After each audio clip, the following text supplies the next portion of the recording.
Sejam todos bem-vindos ao nosso vídeo sobre análise de circuitos. Sou o engenheiro António Almeida e, no âmbito destas aulas, vamos focar-nos hoje num tema fundamental para a compreensão de sistemas elétricos, os geradores elétricos. Para termos uma visão clara do que vamos abordar, preparei um roteiro detalhado. Começaremos pelos conceitos básicos e tipos de geradores, passaremos pela análise matemática com a equação e curva característica, e exploraremos conceitos de potência e rendimento. Na segunda metade da aula, introduziremos os resistores e veremos como eles interagem com os geradores em circuitos práticos. Mas afinal, o que é um gerador elétrico? É importante entender que, fisicamente, eles não criam energia do nada, mas sim a transformam. Seja a partir de energia mecânica, química ou solar, o gerador cria a diferença de potencial necessária para pôr as cargas em movimento. Quando está desligado, essa tensão é chamada de força eletromotriz, ou FEM. Além disso, como nenhum material é perfeito, ele possui sempre uma pequena resistência interna, representada pela letra R. No mundo da teoria, trabalhamos muitas vezes com o gerador ideal. Este seria um dispositivo perfeito, sem perdas, onde a tensão nos terminais seria exatamente igual à sua força eletromotriz. No entanto, na realidade, todos os geradores são reais, o que significa que perdem um pouco de energia internamente devido à resistência dos seus próprios materiais. Esta realidade leva-nos à equação do gerador. Enquanto no ideal U é igual a I, no gerador real a tensão disponível, U, é a força eletromotriz, e, menos a queda de tensão interna provocada pela resistência, R vezes I. É como se o gerador tivesse de pagar um imposto interno de energia para poder fornecer corrente ao circuito. Existem dois estados extremos para um gerador. O primeiro é o curto-circuito. Isto acontece quando ligamos os polos diretamente. Neste cenário, a resistência externa é nula e a corrente atinge o seu valor máximo, chamada ICC. É um ponto crítico onde toda a força eletromotriz é consumida pela própria resistência interna do gerador. O estado oposto é o de circuito aberto. Imaginem uma pilha em cima da mesa, sem nada ligado a ela. Como não há caminho para a corrente, I é igual a zero. Neste caso, não há queda de tensão interna, e a diferença de potencial que medimos nos terminais é exatamente a força eletromotriz total. Podemos visualizar este comportamento graficamente através da curva do gerador.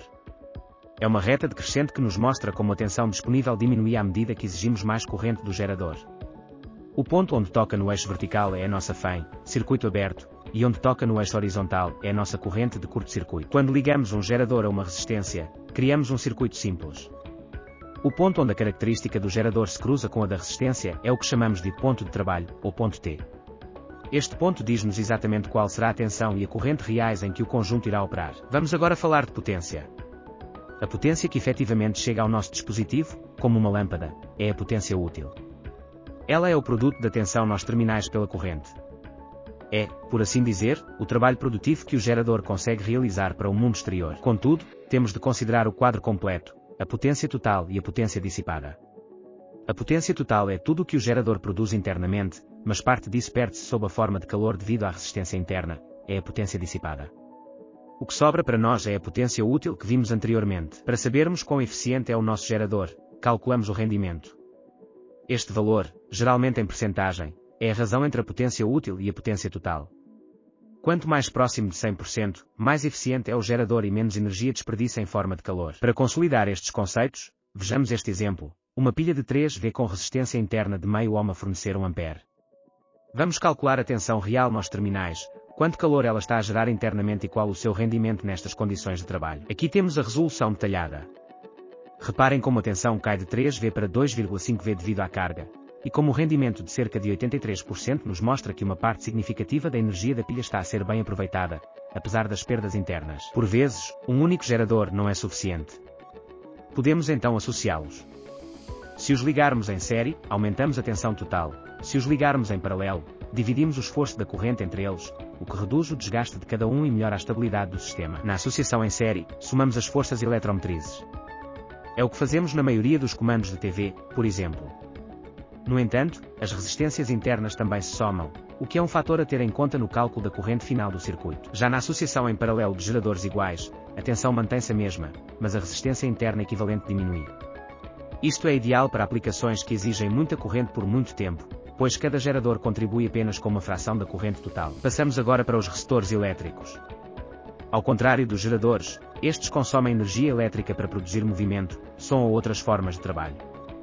Pensem no motor elétrico. Ele recebe eletricidade e entrega movimento, mas também aquece um pouco, o que indica que ele também possui uma resistência interna. A representação do resistor é semelhante à do gerador, mas o sentido da corrente é oposto. Na sua equação, atenção, o que ele consome é a soma da força contra a eletromotriz, a parte útil que vira trabalho, com a queda de tensão na sua resistência interna. Por isso, a sua curva característica é crescente. Quanto mais corrente, mais tensão ele exige para operar. Quando juntamos geradores e resistores num circuito, utilizamos a lei de Pouillet. Esta lei permite-nos calcular a corrente do circuito subtraindo a FEM e dividindo pela soma de todas as resistências presentes. É a ferramenta base para analisarmos sistemas complexos de carga e descarga. Tal como fizemos com o gerador, também calculamos a potência e o rendimento para o resistor. A diferença aqui é que a potência útil é a que efetivamente se transforma em trabalho, e não o que sobra nos terminais, e o rendimento mostra quão bem o aparelho aproveita a energia que recebe da rede. Neste slide, vemos o modelo completo de um circuito contendo um gerador, um resistor e uma resistência externa. Este cenário representa fielmente a maioria das situações reais, como um carregador de bateria ligado a um telemóvel. Vamos agora a um exercício prático final. Temos duas pilhas idênticas e uma resistência de 2 ohms. O desafio é calcular qual será a corrente se ligarmos as pilhas em série e qual será se as ligarmos em paralelo. Qual acham que será mais eficiente neste caso? Analisando a solução, vemos que em série conseguimos uma corrente de 1A, enquanto em paralelo obtemos apenas 0,67A. Isto demonstra que, para esta carga específica, a associação em série é mais eficaz para garantir maior fluxo de energia. Terminamos aqui o nosso vídeo sobre geradores e resistores. Se ficou com alguma dúvida sobre as equações ou sobre o comportamento das curvas que analisamos, deixe um comentário a seguir. Estou disponível para qualquer esclarecimento. Se gostou do vídeo, deixe um like e subscreva o nosso canal.